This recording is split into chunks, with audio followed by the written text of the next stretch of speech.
Nagaan keenya kabajaaf jaalalaa bakka jirtanitti sinaqaqabu. Risaa biizinasii shoon keenya guyyaa har'aa eegalee jira. Egaan sagantaa keenya guyyaa har'aatiin immoo giddugala yaala addaaf dhibee keessoo akkasumas immoo haadholiif daa'immanii yookootti argamnee jira. Egaa bakka kanatti immoo sagantaa keenya keessatti tajaajila haadholiif daa'immaniif tajaajila akkam akkamii akka isaan kennan kan waliin daawwannu ta'a. Haga xumura qophii keenyaatti nu faana tura.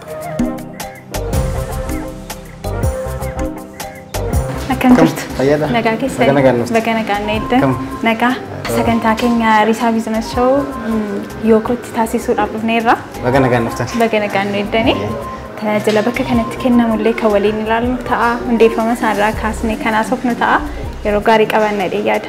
Galatooma waan dhuftaniif isinis warri risaa biizinasii shoo egaa akkuma argitu yookoo tajaajila si'aa'aa fi akkasumas immoo qulqullina qabudha kan ilaannu.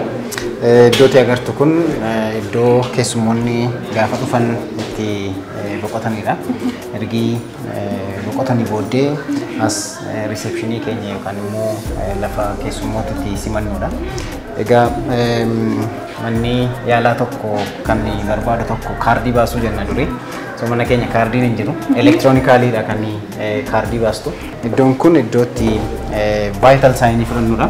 Vital sign jechuun dhiibbaa dhiigaa, dhahannaa onnee akkasumas immoo oxygen saturation fi temperature namaa lafa nuti fudhannudha.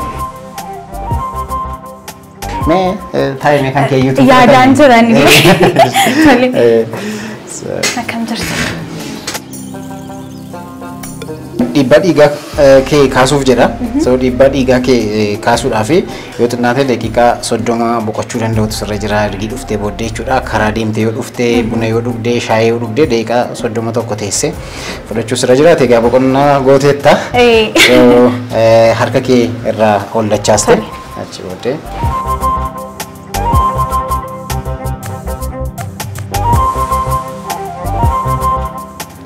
Kan reelaatu. Kan ilaalutti xinnoo irra deebinee ilaallee achi booddee. So isheen kun immoo dhahannaa onnee namaa fi akkasumas immoo oksijiinii namaa ilaalti.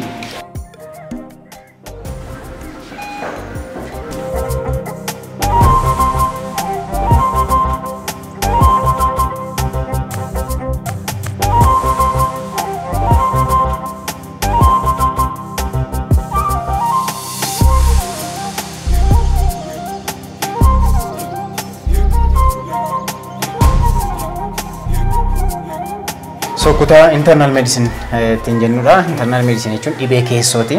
So Professor Sanbataanii specialistii dhibee keessoo akkasumas immoo sub specialistii dhibee onneeti. Boodarraa argachuu malta.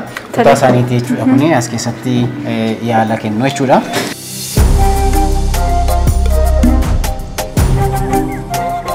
Tole Dr. Maqaa keessanii fi gahee hojii keessanii daawwattoota keenya wal baraa. Tole galatoomii maqaan koo Dr. Solan Baqqalaan jedhama. Walitti qabaa boordii dhaabbata PLC Dream Health amma keessatti argamne haasa'aa jirru kanaati. Tole egaa bakki nuti irratti argamneerru yookoottidha. Yookoo immoo namni baay'ee beekaa bakka itti daa'immanii fi haadholiin hedduutti yaalamanidha. Mee hundeeffama isaarraa yeroo kaanu yookoon bara kam hundeeffame namoota akkamiin immoo hundeeffame isa jedhus nu kaasa. Baay'ee galatoom yookooni maqaa giddugala keenyaa kana dhaabbatni yookoo giddugala wal'aansa daa'immanii harmoolii ammoo dabalataanii giddugala wal'aansa dhibee keessaati kan tajaajila laatu maqaan PLC ittiin dhaabbanni kun hundaa'ee garuu Dream Health jedhama. Yookoon biraandii dhaabbata amma keessa irratti hojjetaa jiru kanaati jechuudha. Seenaa hundeeffamaa isaa achi deemtee ilaalte gara waggaa tokko duuba deebina. Telemediciniitiin jalqabee jechuun bilbilaan namoonni rakkoo qaban bilbilanii ogeessa iyyafatanii afaan barbaadanii afaan Oromoo, afaan Amaariffaa, afaan biyya kana keessatti ittiin tajaajilli laatamuuni bilbilanii tajaajila kana gaafatanii rakkoo isaaniitiif furmaataa akka argataniif yaadamee jalqabame. Isa booda gara dhaabbata wal'aansaatti deebi'ee akka kanarra jira. Jalqabaa namoonni dhaabbata kana hundeessan ogeessotuma fayyaadha. Hakiimotuma jechuudha. Namoota ogeessota fayyaa yookaan hakiimotaan alaa namoonni muraasni dhaabbata kana keessa jiran jiru. garuu bifa PLCtiin namoota muraasa naannoo 23 kan hin caalleen kan hundaa'e. Tole akkuma nakastan jalqaba irratti bilbilaanii yaada namootaaf kennu gorsa kennuurraa eegaltanii amma waggaa 4 kana keessatti immoo akkuma yaaddanii jalqabdanii sanatti isiniif deemaa jira waggaa 4 keessatti immoo maalidha akka gaggeessaa tokkotti kan hojjetameera jettanii yaaddan? Akka unii madaallee ilaalutti waan gaarii milkeesse. Tokkoffaa ogeessotuma kana walitti fiduun isaa yoo tokko. Ogeessi keenya baay'ee magaalaa kana keessa duwwaa miti. Golee addunyaa kana keessa ogeessi Oromoo fayyaa barate baay'eedha.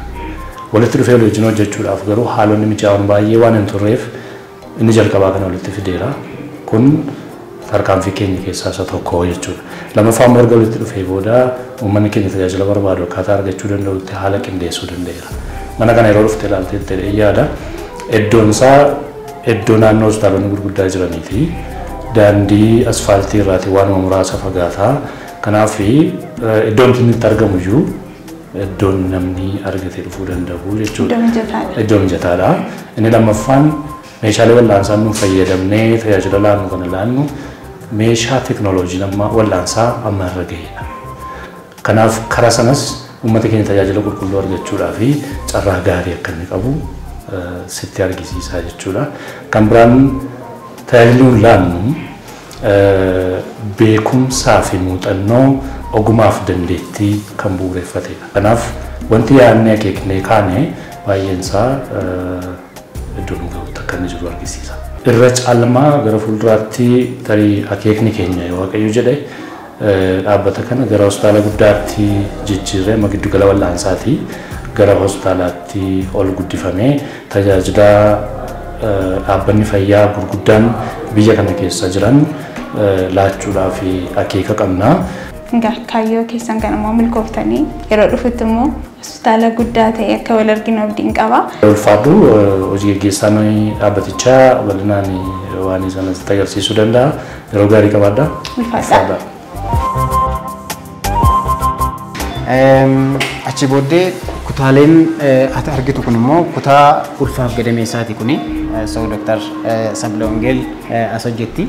So specialistii ulfaaf gadameessaati. Gara kutaa laaboraatoorii keenyaa seennaa kutaa laaboraatoorii keenyaa seenuudhaaf egaa gaawoniin sii kenna. Tole.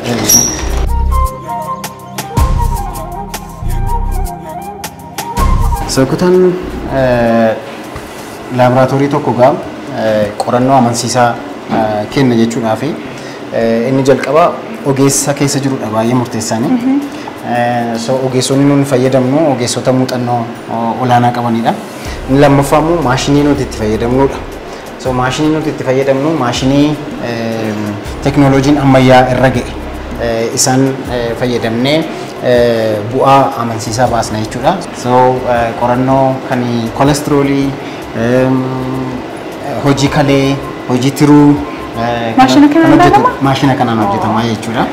Kaansariin qaama namaa keessa jiraachuu dhabuu kan agarsiisu jechuudha. Maashiniin kun immoo maashinii hematoloojii maashin jedhama.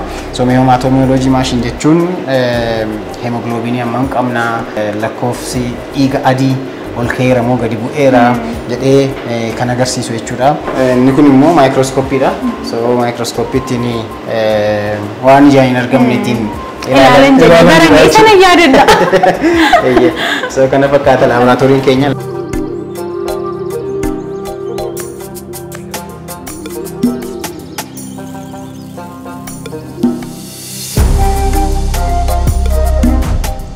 Kutaan daa'immanii egaa akkuma agartu kana daa'imman gaafa dhufanii akka isaan hakiimatti hin naane. Daa'imman qofa miti aniyyuu bakka tapha ijoollee waan hin jiru natti fakkaate. So amma daa'imman gaafa seenanii waan hakiima bira dhufan nama isaan waraanu nama isaanii dhukkubsu wayii bira waan dhufan tun taane lafa xabaa wayii waan dhufan itti fakkaata. Hakiima arganii gaawonii adii arganii akka isaan hin boonye godhaa jechuudha.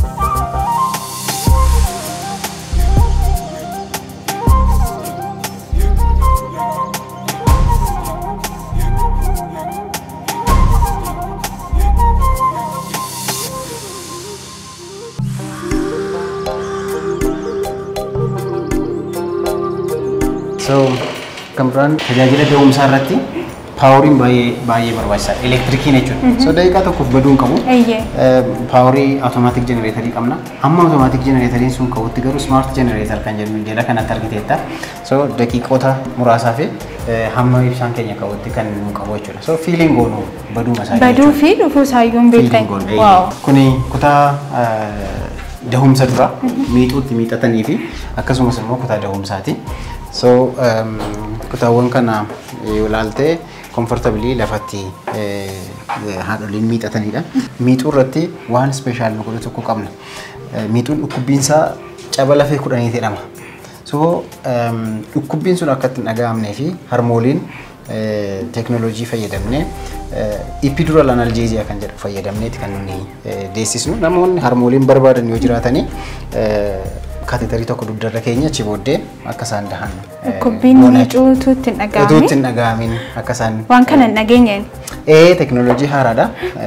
Yookootti sarvisii kana laachaa jirra jechuudha. Kun lafatti miixatanidha. Piraayivesii isaaniitiif kaartaayinii gooneerraa fi so asitti ergi miixatanii booddee achi booddee gara kutaa dahumsaa dhaqu. Kutaa dahumsaatti immoo seennee ilaallu. Kun immoo kutaa dahumsaati. So haati tokko ergi baay'ee miixattee booddee gara kutaa kanaatti gaafa dhuftu waan isheen ilaaltu mucaa dhalatee mucaa dhungattee so fiilingiin sun akkatti dhufu barbaanna. Miira addaa qaba. Egaan kabajamtoota daawwattoota keenya bakka kana gaa namoonni ulfii yoo bakka kana dhufte miira addaatiin akka isheen deessu abdii guddaan qaba. Bakka kana dhuftanii immoo dubartoonni shamarran ulfataatan bakka kanatti akkasiin fayyadamtan gamanumaan isinii dhaama. Egaa amma sagantaan keenya hin xumuramne nu faana tura.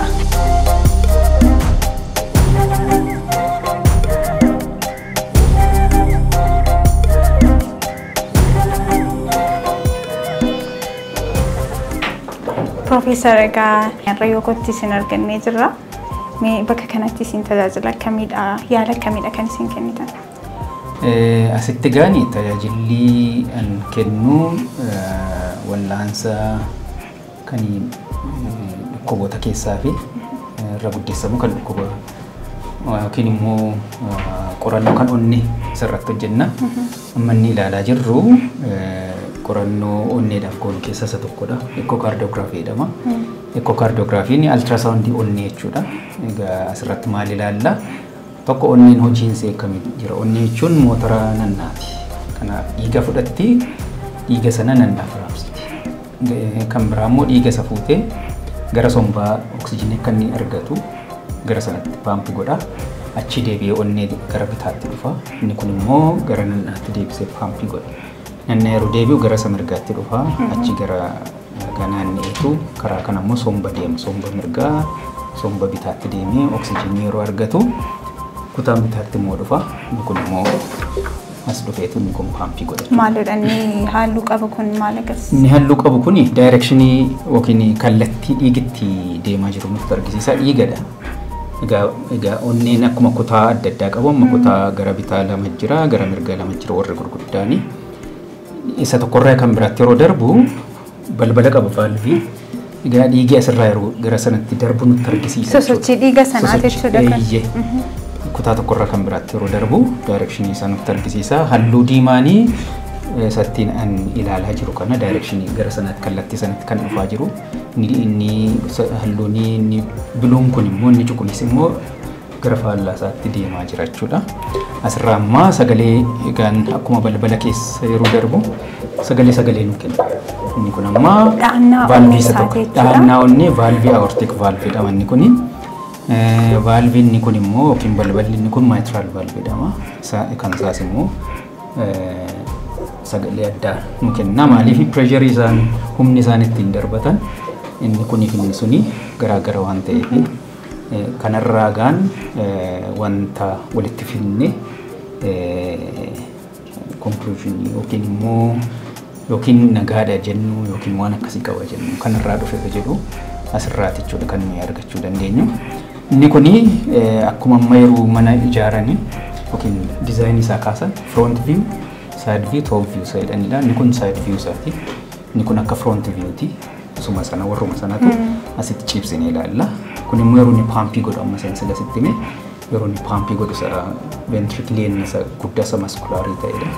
Inni tokko as jira paampii sana argisiisa jechuudha. Haala kanaan qorannoo isaa finnee wanta namni tajaajilamaan sun dhufee nutti himuu fi isa kanaan wal bira finneetu dhibee jiru asirraa yookiin nagaa ta'uu isaas dhibee jirus kanarratti xumura goona jechuudha. Sana booddee kutaa yaadii kan biraa jira yoo dhibee qabaate gara sanatti. Eeyyee. Egaa namni kuni amma kan isaanii nagaadha. Baga gammaddan asuma. Isaan kun nagaadha. Onneen isaanii bareedaadha. Onnee dargaggeessaadha.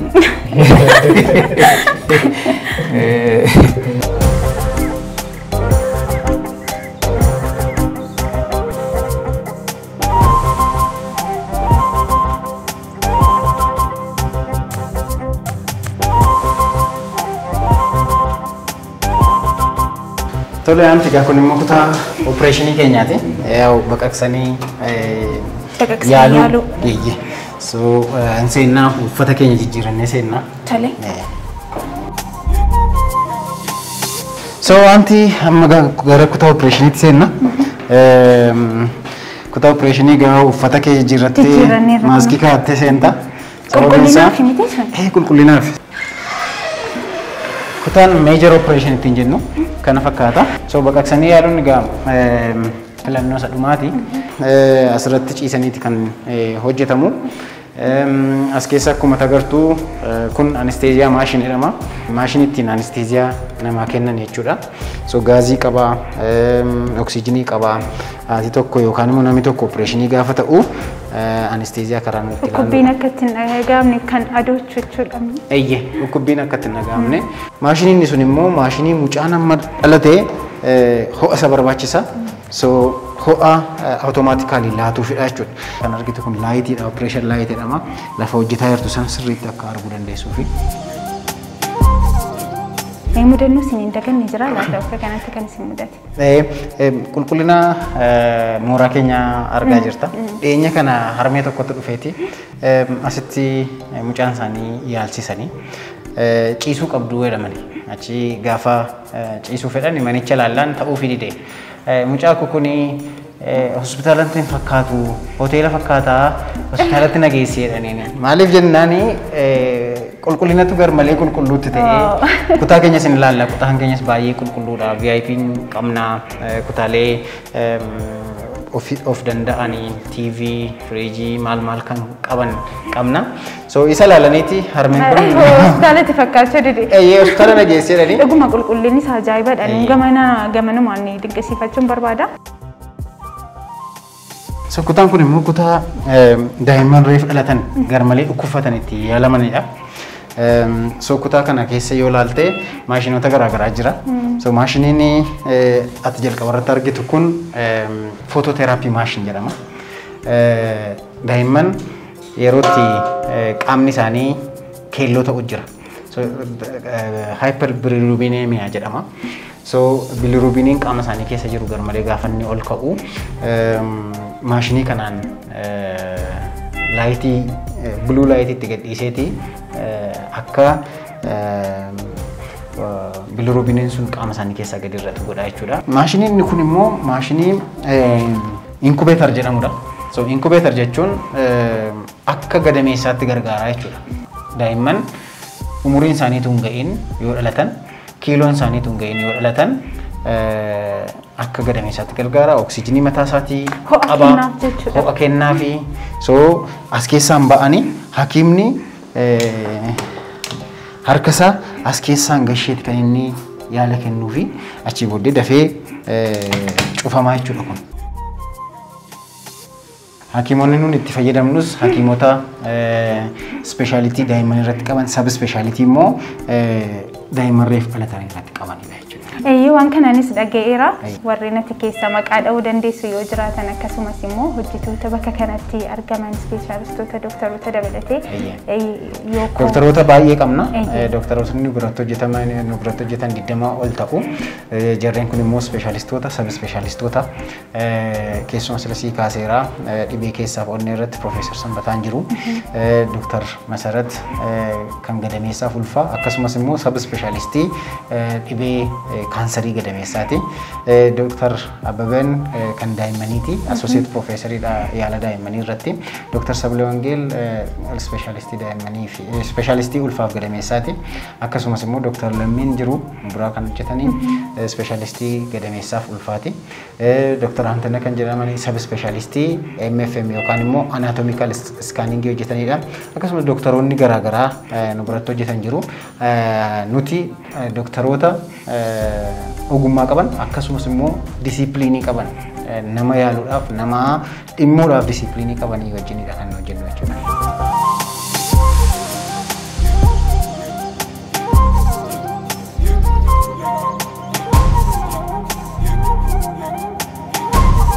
Egaa kutaan kuni kutaatti ciisanii yaalamanidha. So siree argiteetta siree qulqulluu tu jira.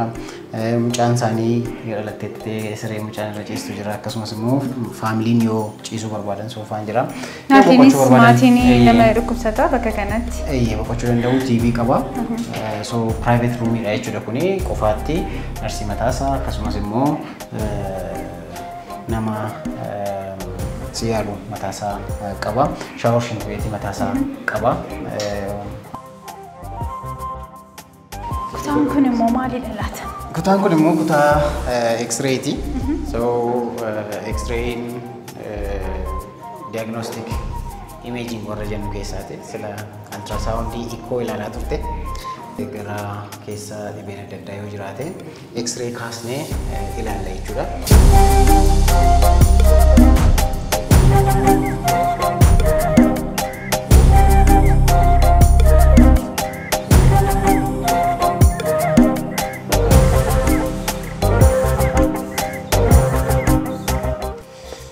Gama gara farmaasii deemna. Iddoon keenya akkuma argitu paarkingiidhaaf mijataadha. Konkolaataa baay'ee qabachuu danda'a. Mooraan isaa bal'aadha. Mooraan isaas baay'ee bal'aadha. Haalli isaas yoo ilaalte iddoo paarkingiidhaaf mijeessine baay'ee iddoo baay'ee qabna jechuudha. Asumatti qopheessinee jirra farmaasiis. Actually biiroon fayyaas nu dirqisiisa. So kuni farmaasii keenya jechuudha. Qorichoolee essential ta'an barbaachisoota hundumaa qabannee jirra. Kan daa'imaa kan ulfaa akkasumas immoo qorichoolee garaagaraa hundumaa qabannee jirra jechuudha. Bakkeedhaa seenanii bitachuu hin danda'u bakka kana bakka biraatti yaalamanii. Hin danda'u.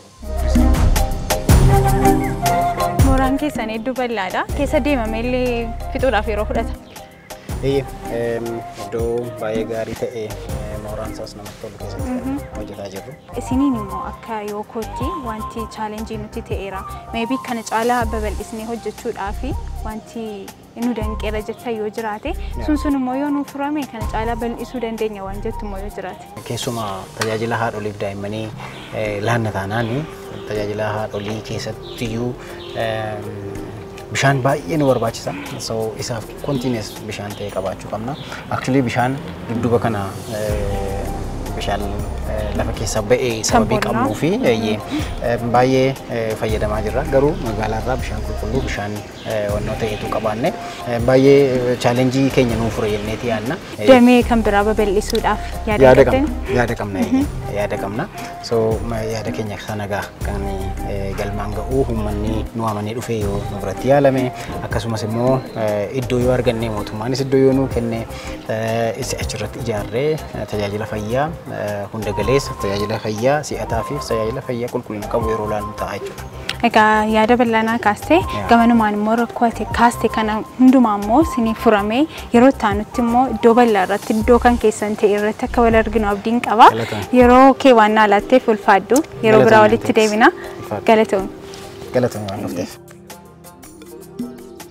Egaan kabajamtoota daawwattoota keenya turtii nuti giddugala yaala addaa dhibee keessoo fi akkasumas haadholiif daa'immanii yoo kotti taasisne kan hanga ammaatti ture.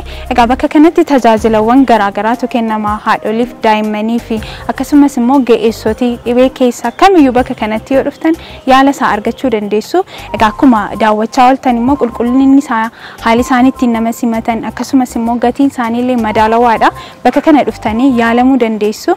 Egaa torban dhufu immoo Risaa Business Show kan biraatiin kan walitti deebinu ta'a. Hagasitti nagaan tura.